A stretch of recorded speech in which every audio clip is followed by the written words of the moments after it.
Typhoon Ragasa is sweeping through coastal China. Weather authorities say it's the strongest tropical cyclone to hit the region this year. It made landfall in the densely populated southern province of Guangdong, where more than 2 million people have been relocated. It's now been downgraded from a super typhoon, but earlier it caused floodwaters that surged through this hotel lobby in Hong Kong. On its path across the region, Ragasa has already caused massive damage in other areas, especially Taiwan.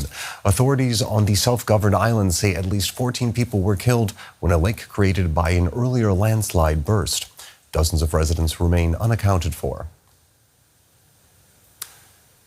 Let's cross over now to DW correspondent Rick Lauert, who's standing by in Guangfu, the town in Taiwan hit hardest by Ragasa. Thanks for joining us. So, Rick, what exactly is the situation on the ground there? Well, this is what the center of Guangfu, a town of a few hundred people, looks like at the moment. A hive of activity as people start clearing out their homes, getting the mud out of their homes and businesses. They're being aided by the country's military, which is helping with the clear up. A few hundred soldiers are here in Guangfu town, clearing up all that debris after those floodwaters, mud, came through the town just 48 hours ago. Elsewhere, there's an ongoing search and rescue mission. There's still a few dozen people missing. And there's some difficult conditions here. There's a lot of mud on the roads, which can hamper emergency vehicles getting around. And also one of the major bridges connecting this region was wiped out by those floodwaters. Now, I understand that not everyone was evacuated from the area you're in despite the known risks. So what exactly are people there saying?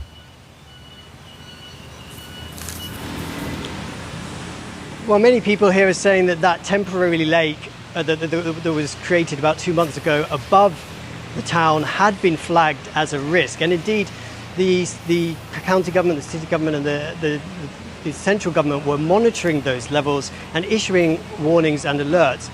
But they didn't offer a mandatory evacuation to this town. People were told that they should or could leave. About 40% people did. But other people were suggested that they could what's called vertically evacuate, that they could hide in higher stories, higher floors of their house to avoid a potential flood. And whilst they were monitoring those flood levels, it did come without monitoring those lake levels for a potential flood. It did actually come without warning at a time too late for many people to evacuate. Now, it sounds like there was some confusion when it came to guidelines issued by authorities. So that begs the question, is it unusual for Taiwan to be dealing with a disaster like this? It's not unusual at all, actually. Taiwan is very prone to natural disasters. We're very prone to earthquakes here, and big typhoons hit the country most summers. In fact, last year there was 2 deadly typhoons directly hitting Taiwan. But what's got everyone talking here is the fact that this typhoon did not directly hit Taiwan. It skirted below the country, and we were just hit by a lot of rain in this particular area, which caused that temporary lake to have too much water to break its barrier and send all of that flood water and debris down into this town. So many people here wondering whether this is the sort of situation that Taiwan should be prepared for. There's some very good disaster preparation here.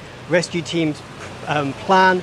There's alert monitoring systems that can send warnings to people's phones based on their location to evacuate or to look out for certain hazards. So a lot of people asking questions here, yes.